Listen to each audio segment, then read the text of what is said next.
What we have here, son, is a failure to communicate.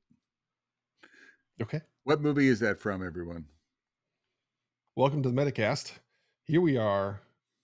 Communication. Bob, it's a specialty. You and I, we have it, right? Always on point, always in sync. You know what I'm thinking. I know what you're thinking, right? Hold it, Josh. I was reading something. I wasn't really listening to you. That's not shocking, actually. Not at all. So, uh, so, so it's Metacasters, leadership, effective leadership communication is the topic today. And what does that look like?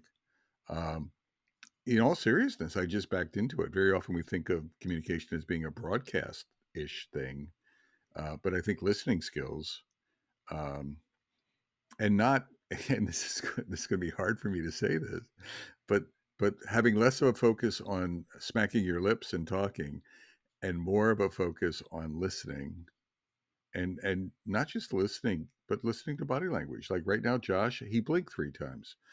Oh, he just smiled a little bit. Yeah, he's alert. So I'm watching his body language. I'm sort of seeing if his cranium gets any more puffed up or not.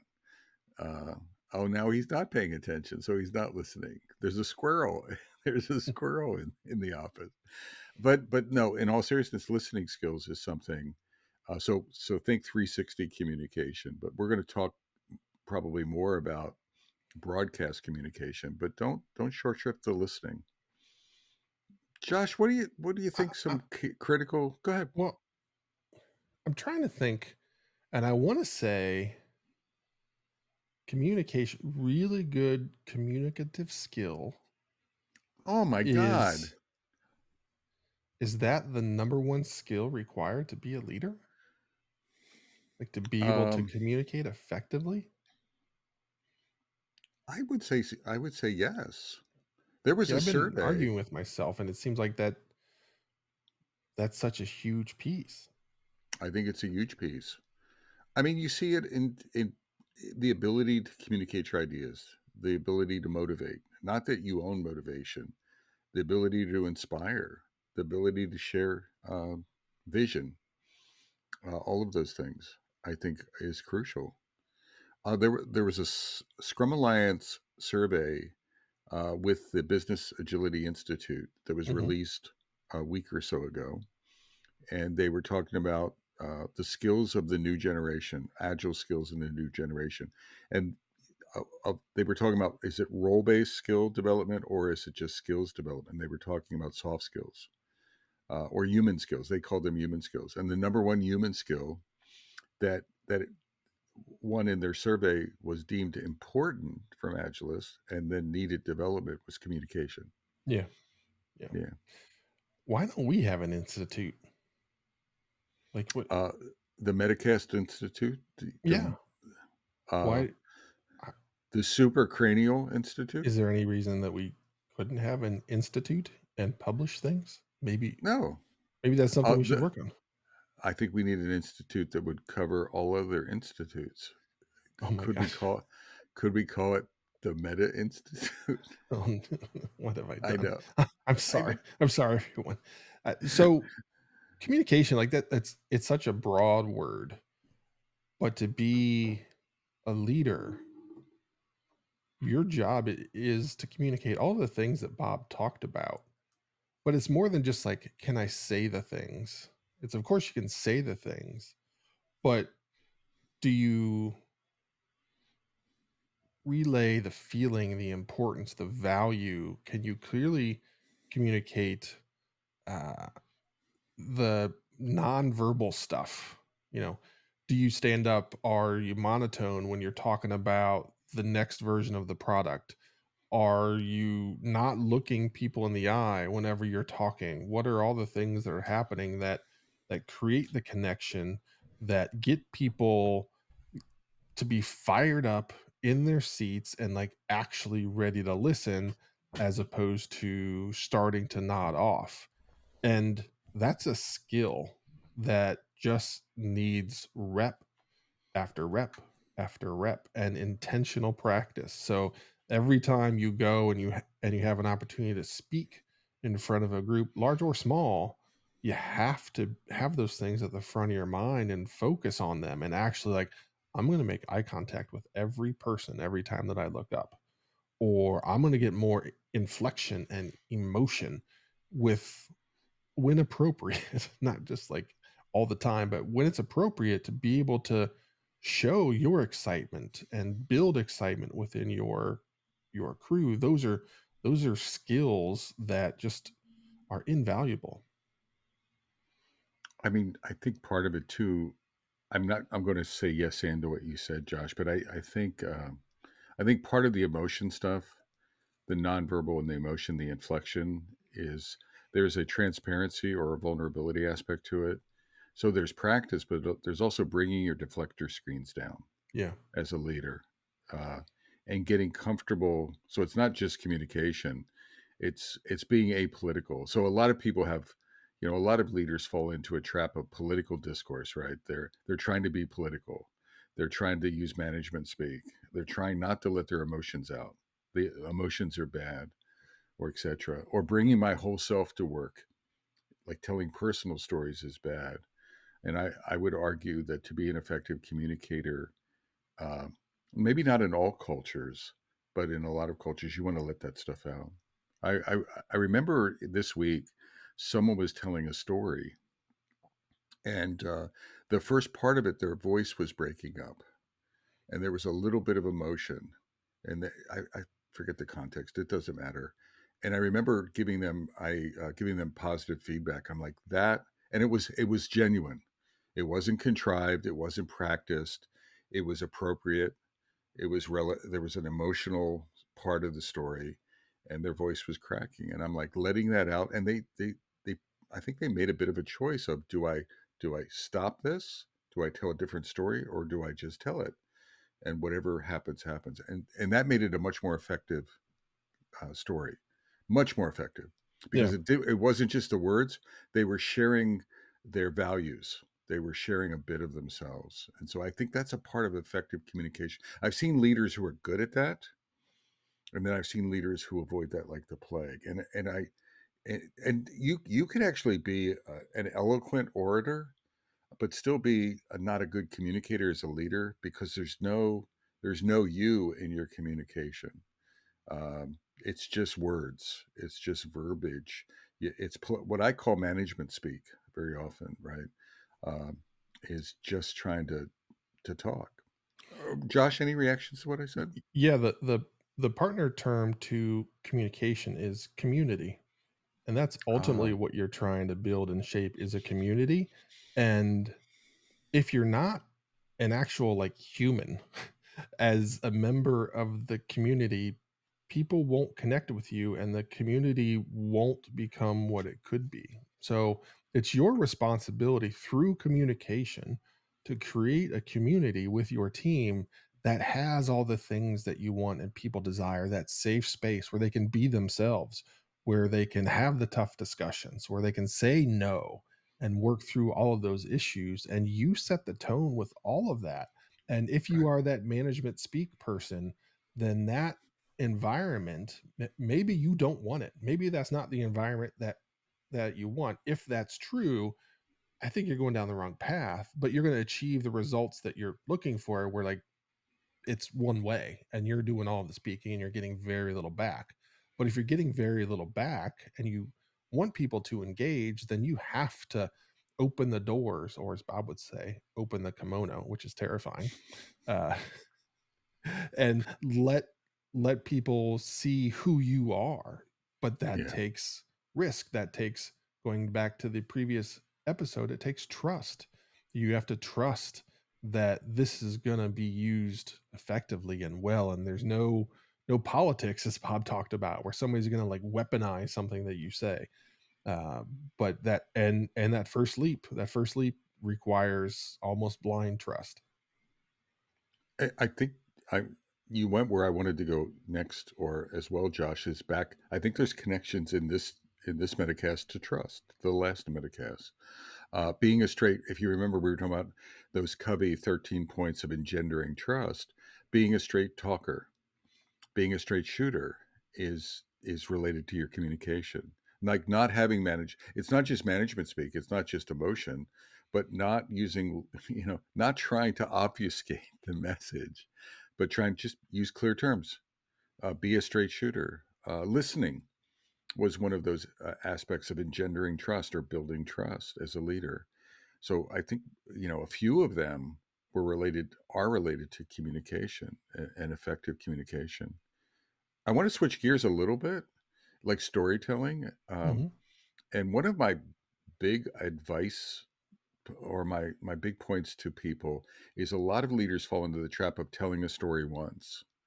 Mm. Um, and they communicate it once. I've heard a lot of leaders, senior leaders say this. In the all hands meeting, I had a PowerPoint, I communicated it once, and then people are looking for more. And they're like, well, they weren't listening the first time. And my reaction to that is tough beans. You have to communicate until people are communicating your message for you. Like in storytelling, you're done telling a story when the culture tells the story, and then you can move on to your next story. So if you have to tell that story one time until that happens, that's great. 10 times, great. 100 times, okay. 1,000 times, I don't really care. Right? You have like vision. You may have to communicate your vision for the company, your product roadmap vision, to everyone in small groups, large groups, one-on-one, etc. And you're never done until it sort of instantiates in the culture. So communication is, I think it's something that you're never done with. Yeah, Don't get and lazy with it. yeah, and the reason it never stops is you may have said it enough times so that the existing members of your community can echo it and know it and live and breathe it. But now there's new members coming in. There's people that you've hired that have maybe only heard it once or never. So as a leader, Yep, those important things like core values and vision and all of those things that define who you are, what your product is, every time as a leader, you have to talk about it. And the reason why it's important to say it multiple times is that when you introduce it and it's something new, there's going to be groups of people that hear what you say, the first couple sentences, and they start like thinking in their brain about how that's going to affect them, or this is a new change and I don't like it. Oh my gosh, I don't like what Josh just said. And then they start processing and they stop listening. And every time you talk about it again, you'll get a few more sentences in to where they actually are hearing you and stop processing and actually hear the entire message. So, 7 is always a number I throw out. No idea where I got it. No idea if it's actually factual or not. But I always tell people at least 7 times. But then you add into at least 7 times for each person. And as your team, community, company grows, you're going to have to just continue saying it basically forever. And there's real value in that, not just because you're putting it in people's minds. You're also making clear statements about how important these things are. And this is not something that we're ever not going to talk about. So there's value just beyond communicating it clearly so people hear it. Communicating it the same way over and over and over again, it becomes crystal clear how important this is and how you believe it is a primary piece of our success. absolutely. Don't get caught up too in like a certain style. Like I use Steve Jobs videos in some of my leadership workshops to illustrate community. I think Steve Jobs is a good communication. It's like it's a master class. He does a really great job of communicating in groups, etc. But don't get caught up in I want to be Steve Jobs or I want to be Josh or Bob. An important part of it is you be yourself. Just be genuine. It's not the how.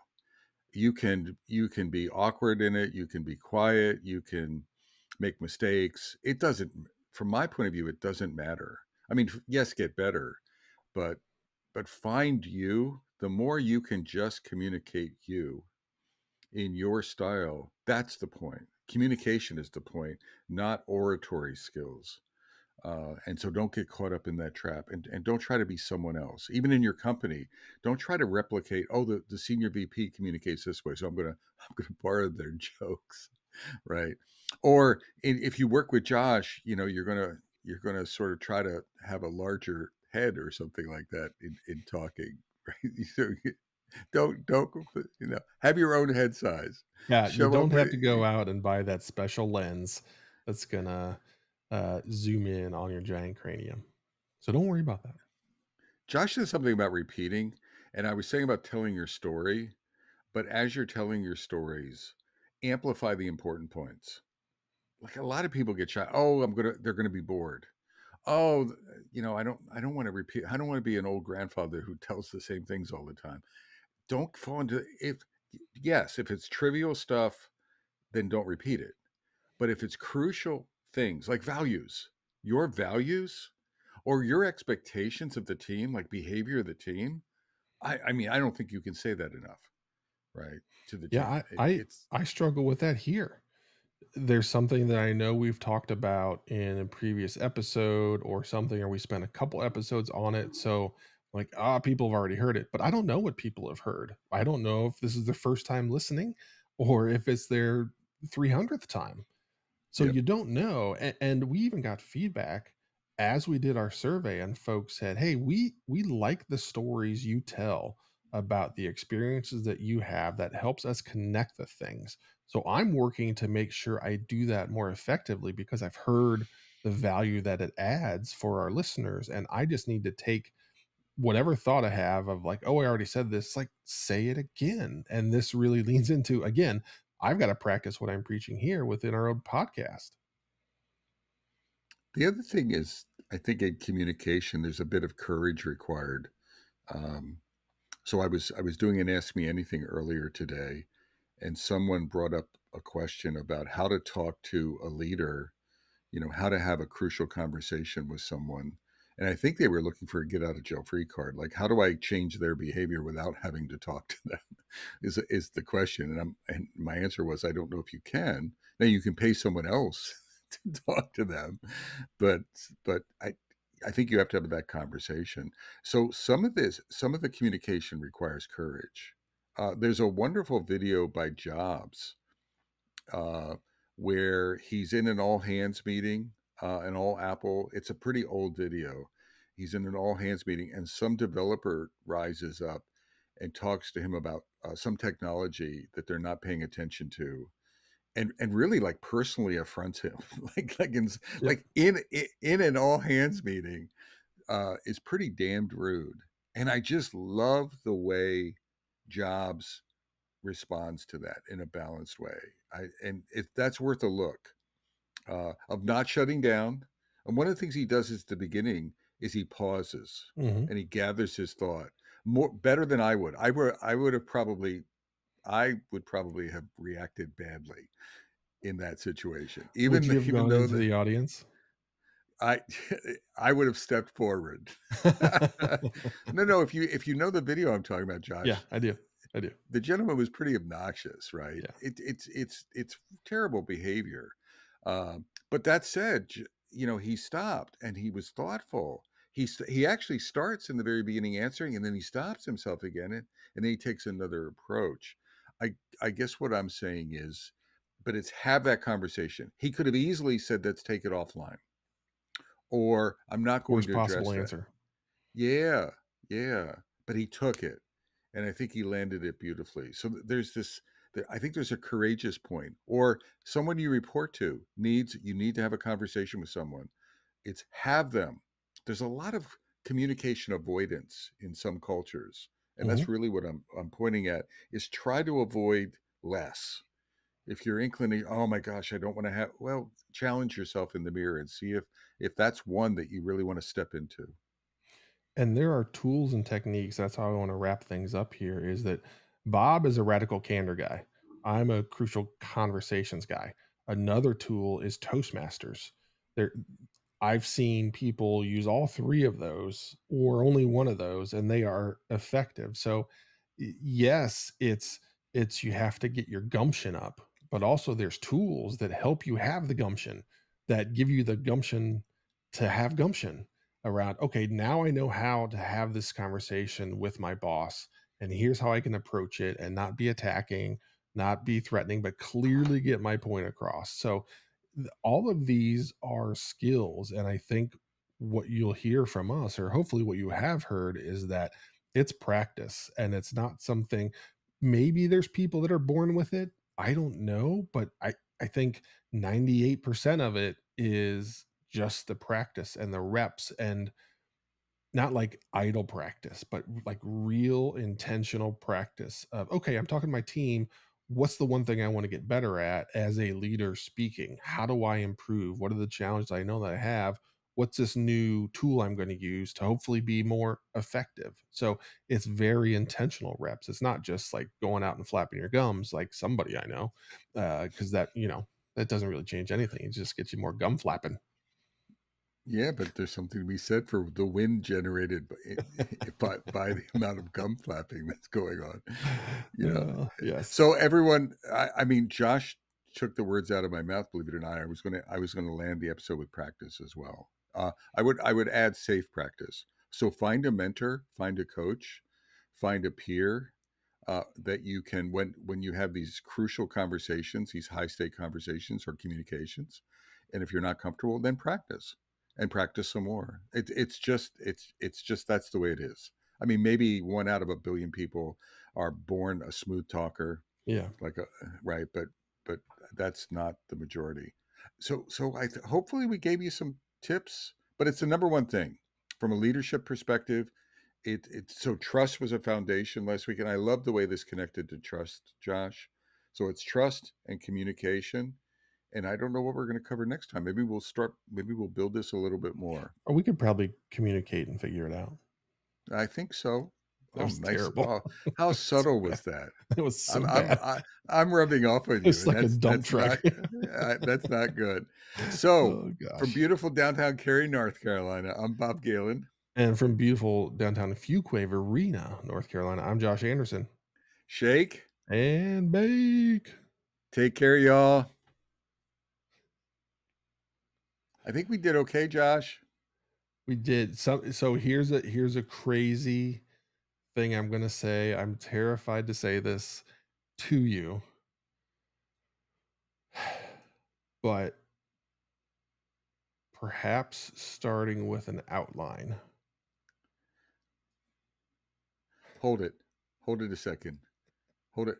I need to call my primary care physician because I think no, Josh, it's not funny. I'm going to drop over dead right now. Because with our so I I am can't. Who are you? You know what? I won't keep busting your chops because I was thinking the same thing yeah, because about a I week ago. We yeah, ought to have an outline yeah, before.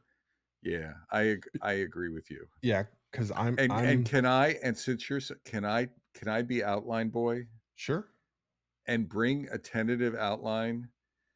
It'll get better as Yeah, as yeah, so it's like if we can agree, maybe what we do is agree on the topic before backlog refinement, and then I'll do a tentative outline, and we can like backlog refinement maybe becomes we look at the backlog offline in yeah, emails or whatever and provide it, and then back those weekly meetings are more so I provide an outline and yeah, we sync up.